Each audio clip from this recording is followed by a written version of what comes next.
Gotta just keep finding stuff to do when the world throws you kinks in your plans.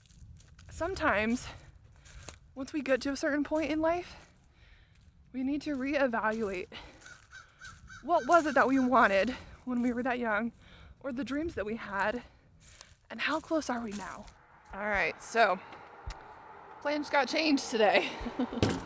I had plans to make masterclass slides and membership lesson slides and all the things today, but Verizon decided that today was the day to work on our internet. Well, not our internet, but the cell reception and all of that. Well, I have no bars, no internet, no nothing. So work has been postponed. Yay. So I have made the call. Unfortunately, what I'm going to have to do though, I'm going to go, or the plan is to go down and make a rabbit feed run. Yes, I hear you. Which is about 45 minutes away where I get it from, because there's a particular kind that I like to get. So I always like to call ahead of time and make sure that they have it. So I'm gonna drive a little bit closer into town and see if I get a couple of bars, and hopefully I will be able to call ahead of time. I think I might still go ahead and drive down there just because usually they have it anyways. Kind of makes me nervous to drive 45 minutes one way just to hopefully get it. I don't know. I usually like to buy 15 bags at a time too, so that's kind of why I'm like, I don't know. We'll see when we can get down there and get a call out, but need to clear it out to make sure we have a space for it. All right, so I drove out of the driveway without the checkbook because this is actually an Amish company, and I usually bring a couple $100 cash when I go and a checkbook for the rest because I never know what they're gonna have, and a checkbook for the rest because you never know how much each bag is going to be, so you can be off by a little bit, and I never want to like have to put some back or whatever. All right, ready to roll this time. All right, I'm in the driveway and I have 2 bars, so I think I'm gonna call them, see if I can call them here and make sure that they have the amount of feed that I want.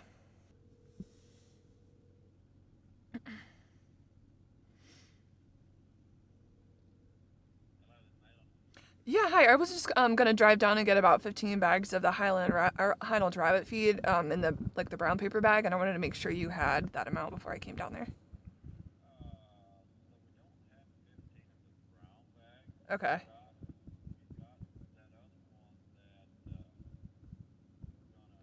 Yeah. Okay. Okay, I'll go ahead and just do that then. All right. I'll be down there in a little bit. Thanks. Bye. All right, so this company has 2 different versions of it.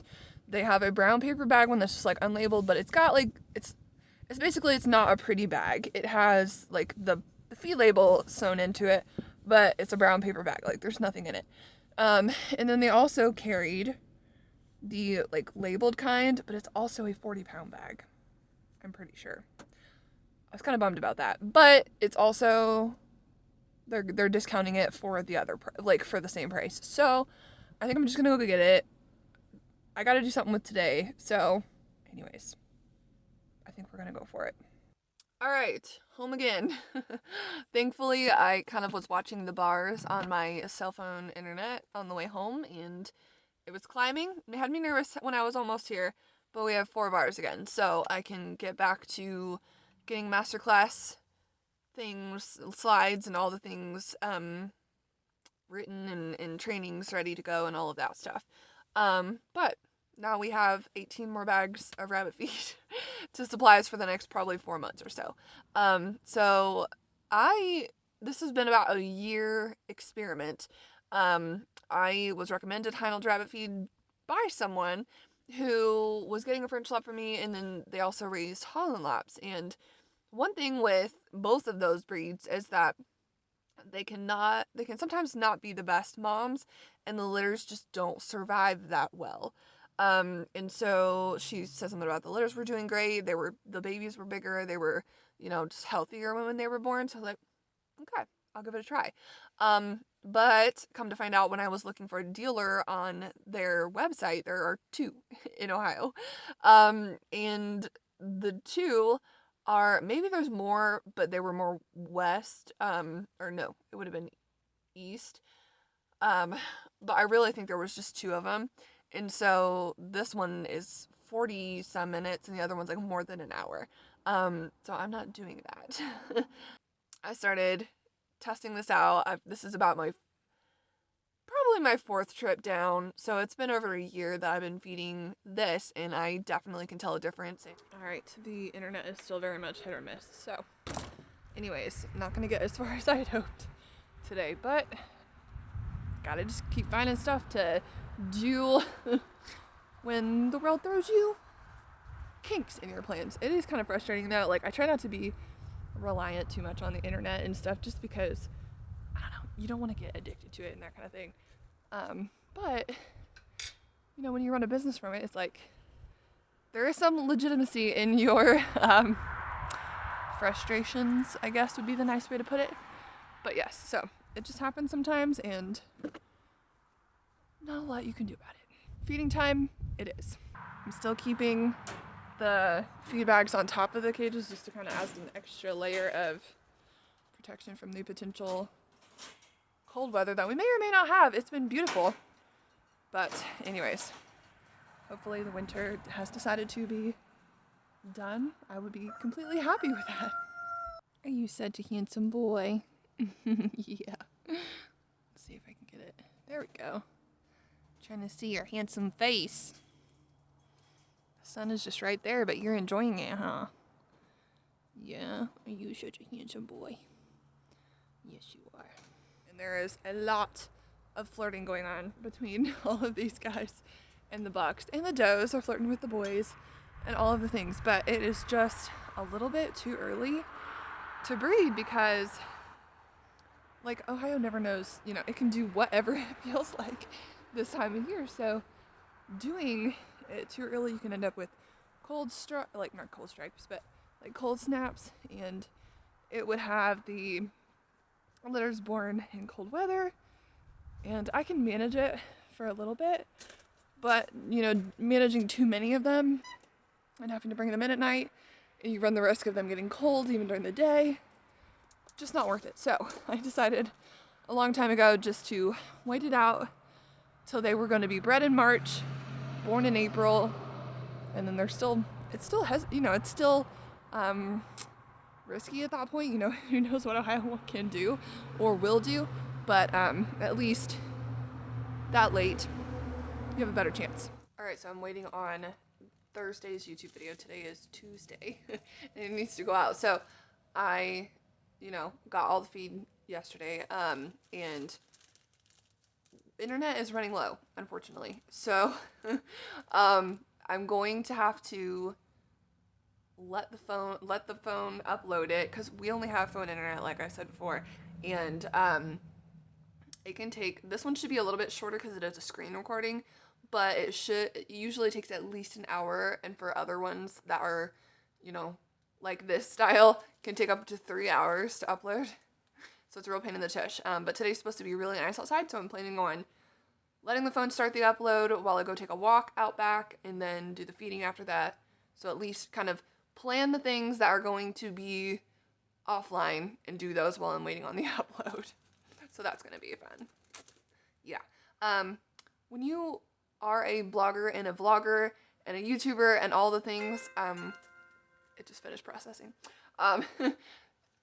Internet is a necessity, but it can kind of, put a damper on things sometimes, so you just do the best you can and roll with it. We've only been off the holidays for about 2 months, and I've been trying to be very good and not make all kinds of sweets and bad stuff for you, and then my mom has to go and make me dairy-free chocolate covered, like almost like the white chocolate holiday mix stuff, but with regular chocolate, because they don't obviously make white chocolate with dairy-free.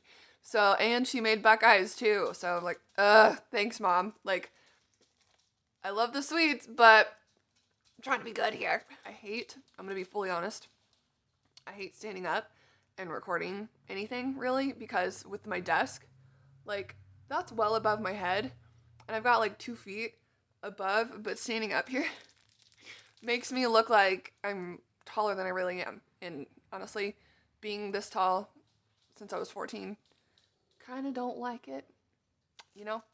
Anyways, with shoes on, I'm basically 6 foot, but barefoot, I'm 5'11", so yeah. Kind of have emotional, I don't know what the word is, emotional issues about being tall. It's a little bit cooler outside than I would have loved today. I was hoping to get out on a walk after I did the feeding, because I do my best to do I wouldn't call it minor workout, but at least some weightless workouts. Anyways, to keep away the winter blues, which helps quite a bit. But I'm a walking girl. I don't like to have to think or count or do all the things to just kind of like keep. I don't really care so much about like toning or keeping in shape or enough, but just there is a difference when you get your blood flowing, get a little bit of an exercise in. It just makes a huge difference. So anyways, I prefer to walk, and this time of year I hate the cold, and so I am not the type to do what I can inside, and then as soon as summer is back or semi-tolerable weather, I go out on walks instead. So I'm gonna go feeding, get the feeding done, then hopefully get a walk in after that.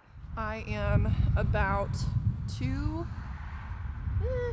probably 4 weeks away from being able to do the first breedings of the year.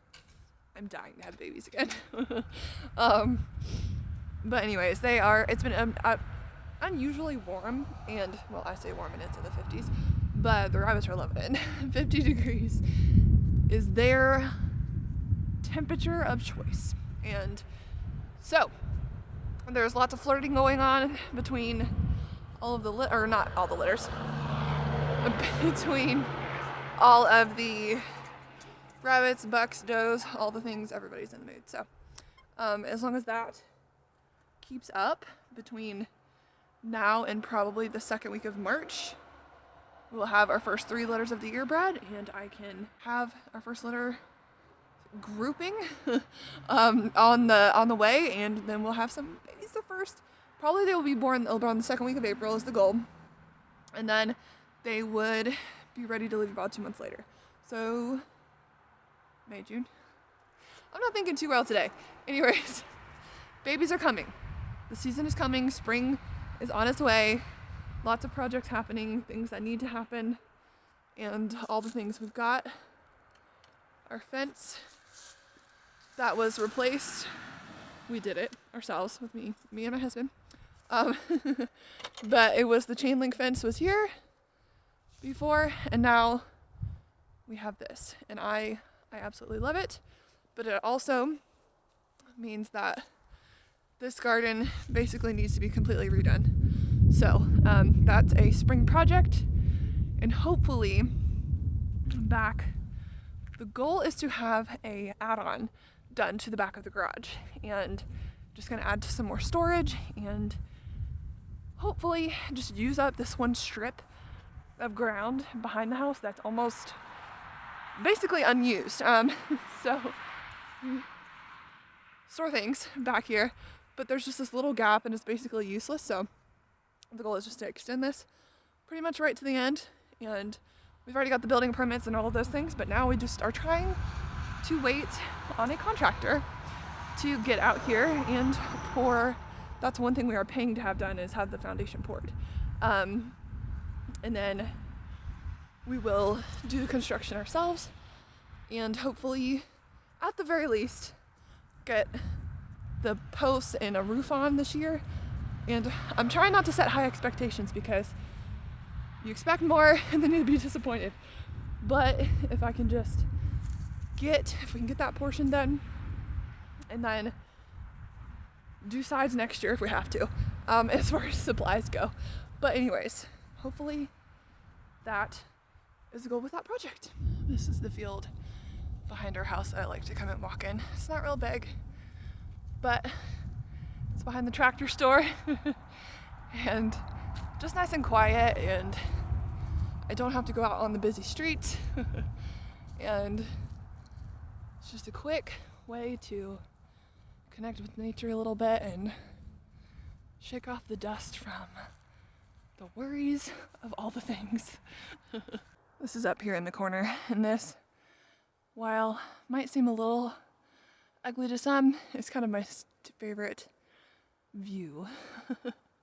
While we may not be completely off on our own, because that's the house that's behind us, and then our house is right there, but that's it. Those are the only neighbors we have. Trying to walk at a little bit slower pace so I'm not huffing and puffing while I'm talking, but I had a thought, and I think it's really important for a lot of us to remember and to reevaluate a lot of times and rethink through. Is I used to dream let me back up. So I've always been the farm girl type, and love the animals, loved raising all the things, growing all the things, and we lived in a very, very small town, like 1,900 people type small, and it was great. It was great for my family at the time and all of that, but I used to dream of like this kind of stuff, out here in the fields and doing all the farm things and stuff like that. And while I could raise chickens and my rabbits a little bit, I wasn't quite as big as I am now, which is only about 12 head, but that's perfect for me. But I was right around 5 at that point. And all that to say, sometimes once we get to a certain point in life, we need to reevaluate what was it that we wanted when we were that young, or the dreams that we had, and how close are we now? Because it's so easy to get caught up in the doing of things and growing and trying to do more and to get bigger, get more, whether it's, maybe you don't have an audience or anything like that and you're not trying to get one, but maybe you're, trying to earn more money, whatever the thing is, or get more land, whatever. And we need to look at what we've got and be like, we wanted this when we were, younger or other ages or anything like that. And just reevaluate, like, I wanted this when I was younger. Or, just come back at it as a remembrance of being somewhere else at a different spot, but looking at how far you've come and recognizing it and being grateful for the spot that you are in, especially when you're starting to have doubts and starting to question, maybe, did I make the right decisions? Or should I have done some other things? All that kind of stuff. So just always look at where you are and be grateful for how far you have come and recognize when you've gotten the things you want. If you've ever wanted to see up close and personal in a corn harvester head, here's your chance. These things are huge. I am standing in between one of these spacers. They are massive, but corn slides up in there and keeps on rolling.